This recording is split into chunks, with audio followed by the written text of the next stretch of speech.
quelques minutes de route, Maloc alluma le chauffage et un cigare siglait le roi du monde. Il avait eu entre les mains les photos prises sur les différentes scènes de crime. Et un seul mot convenait, l'horreur. Ce que ce taré faisait subir à ses victimes dépassait l'entendement. Pour l'instant, il n'avait vu que ses reproductions, mais il savait pertinemment que la réalité serait tout autre. Sur place, l'abomination vous a à portée de main. Elle peut vous attraper et vous retourner le cœur.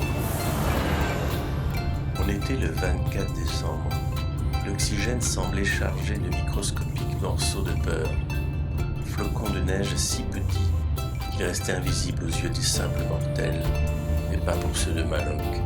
Pour lui, ces cristaux de mort étaient bien plus réels et plus palpables que la pluie la plus drue. Avec ses yeux de sorcier, il les voyait bel et bien tomber obliques, étoiles suicidaires se précipitant sous sa vieille jaguar.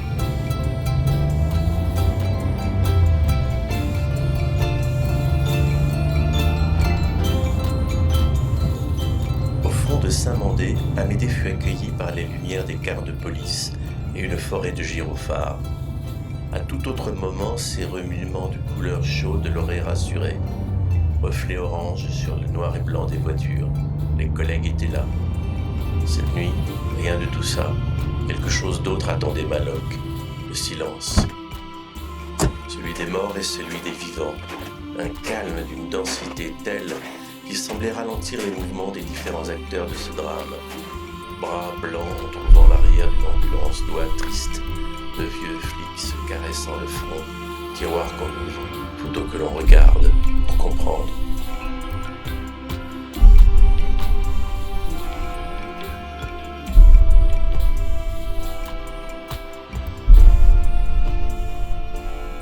Dehors, demain, le jour se lèverait, beau et indifférent au malheur des hommes.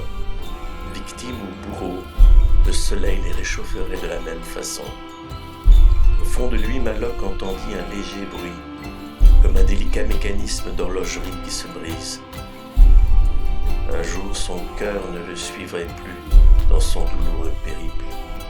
Il le savait, et la plupart